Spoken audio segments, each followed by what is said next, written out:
ஒரு அழகான கிராமத்தில் 5 நண்பர்கள் இருந்தார்கள். அவர்கள் அருண், நிலா, கார்த்திக், மீனா, ரவி. அவர்கள் எல்லோரும் தினமும் ஒன்றாக விளையாடுவார்கள். ஒரு நாள் அவர்கள் கிராமத்துக்கு அருகில் இருந்த பெரிய காட்டை பார்த்தார்கள். அந்த காட்டை பற்றி கிராமத்தார் எப்போதும் எச்சரிப்பார்கள். அது ஒரு மாயக்காடு, அங்கே போகாதீர்கள். ஆனால் குழந்தைகள் ஆர்வமாக இருந்தார்கள். நாம் கொஞ்சம் உள்ளே போய் பார்த்திடலாம் என்று அருண் சொன்னான். அவர்கள் மெதுவாக காட்டுக்குள் நடந்தார்கள். அந்த காடு மிகவும் அமைதியாக இருந்தது. பெரிய மரங்கள், காற்றின் சத்தம், பறவைகள். சில நேரம் கழித்து திடீரென்று ஒரு பெரிய பழைய மரம் மெதுவாக அசைந்தது. பின்னர் அது பேச ஆரம்பித்தது. குழந்தைகளே, தயவு செய்து கவனமாக இருங்கள். குழந்தைகள் அதிர்ச்சியாக நின்றார்கள். மரம் பேசுதே என்று மீனா சொன்னாள். அந்த மரம் மெதுவாக சொன்னது, இந்த காடு ஒரு காலத்தில் மிகவும் அழகாக இருந்தது. மிருகங்கள் எல்லாம் சந்தோஷமாக வாழ்ந்தார்கள். ஆனால் ஒரு நாள் ஒரு கொடிய ராட்சசன் இங்கே வந்தான். அந்த நேரத்தில் ஒரு சிறிய முயல் அருகே வந்தது. முயல் பேச ஆரம்பித்தது. அந்த ராட்சசன் காற்றாக மாறி எங்களை பயமுறுத்துவான். சில நேரம் எங்கள் உணவை காற்றால் தூக்கி வீசி விடுவான். பின்னர் ஒரு கிளி மரத்தின் மேலிருந்து சொன்னது, அவன் சில நேரம் சூறாவளி போல காற்றை உருவாக்கி மரங்களை கூட உடைத்து விடுவான். அந்த நேரத்தில் ஒரு மான் மெதுவாக வந்தது. அது சொன்னது, நாங்கள் எல்லோரும் அவனைக் கண்டு மிகவும் பயப்படுகிறோம். அவன் எங்களை எப்போதும் கஷ்டப்படுத்துகிறான். குழந்தைகள் இதைக் கேட்டதும் மிகவும் வருந்தினார்கள். அப்படியா, நீங்கள் இவ்வளவு கஷ்டப்படுகிறீர்களா என்று நிலா கேட்டாள். மரம் மெதுவாக சொன்னது, ஆம், இந்த காட்டை அந்த ராட்சசன் சாபமாக மாற்றிவிட்டான். அந்த நேரத்தில் திடீரென்று வானம் கருமையாக மாறியது. ஒரு பெரிய காற்று வீச ஆரம்பித்தது. மரங்கள் பலமாக அசைந்தன. இலைகளெல்லாம் சுழன்று பறந்தன. அந்த காற்றுக்குள்ளிருந்து ஒரு பெரிய கருப்பு உருவம் தோன்றியது. அது அந்த பயங்கர ராட்சசன். அவன் பெரிய சத்தத்தில் சிரித்தான். ஹ ஹ ஹ, என் காட்டுக்குள் யார் வந்திருக்கிறார்கள்?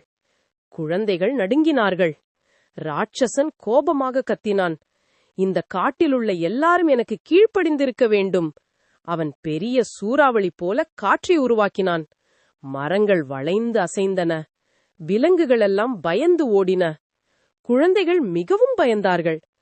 அவர்கள் ஒன்றாக கைகளை பிடித்து பிரார்த்தனை செய்தார்கள். கடவுளே, தயவு செய்து எங்களை காப்பாற்றுங்கள். கடவுளே, தயவு செய்து எங்களை காப்பாற்றுங்கள்.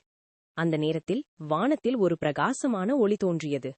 அந்த ஒளியிலிருந்து கிருஷ்ணர் தோன்றினார். கிருஷ்ணர் அமைதியாக சிரித்தார். பயப்படாதீர்கள் குழந்தைகளே. ராட்சசன் கோபமாக கத்தினான். யார் நீ? இது என் காடு. கிருஷ்ணர் சொன்னார், இந்த காடு இயற்கையினிடம். இங்கே உள்ள மரங்களையும் விலங்குகளையும் கஷ்டப்படுத்த உனக்கு உரிமையில்லை. ராட்சசன் இன்னும் கோபமடைந்தான்.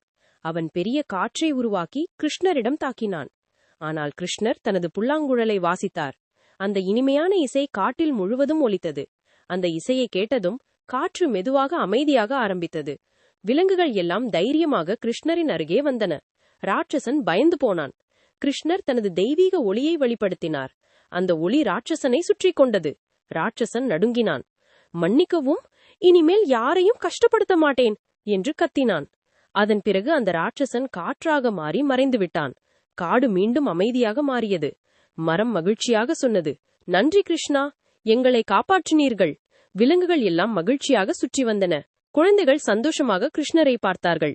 கிருஷ்ணர் சிரித்தார். ராட்சசன் தோல்வி அடைந்த பிறகு கிருஷ்ணர் குழந்தைகளை பார்த்து மெதுவாக சொன்னார், குழந்தைகளே, இந்த ராட்சசன் தனது சக்தியை நல்லதற்கு பயன்படுத்தவில்லை.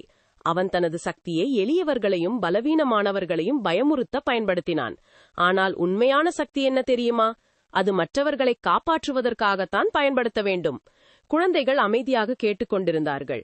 கிருஷ்ணர் தொடர்ந்து சொன்னார், நமக்கு இருக்கும் அறிவு, திறமை அல்லது சக்தி எதுவாக இருந்தாலும் அதை எளியவர்களிடம் காட்டி அவர்களை பயமுறுத்தக்கூடாது. அதை நல்லதற்காகவும் மற்றவர்களுக்கு உதவுவதற்காகவும் பயன்படுத்த வேண்டும். குழந்தைகள் தலையசைத்து ஒப்புக்கொண்டார்கள். அவர்கள் மனதில் ஒரு நல்ல பாடத்தை கற்றுக்கொண்டார்கள். பின்னர் கிருஷ்ணர் குழந்தைகளுக்கு காட்டை விட்டு வெளியே செல்லும் பாதையை காட்டினார். சில நேரத்தில் அவர்கள் காட்டை விட்டு வெளியே வந்தார்கள். குழந்தைகளே, இந்த கதையில் போல நமக்கு இருக்கும் சக்தியை எளியவர்களை கஷ்டப்படுத்த பயன்படுத்தக்கூடாது. நல்லதற்காக பயன்படுத்தினால்தான் நாம் நல்ல மனிதர்களாக முடியும். இந்த கதை உங்களுக்கு பிடித்திருந்தால் இந்த வீடியோவுக்கு ஒரு லைக் போடுங்கள். உங்கள் நண்பர்களுக்கும் ஷேர் பண்ணுங்கள். இன்னும் இப்படி பல சுவாரஸ்யமான கதைகள் பார்க்க நம்ம சேனலை சப்ஸ்கிரைப் செய்ய மறக்காதீர்கள்.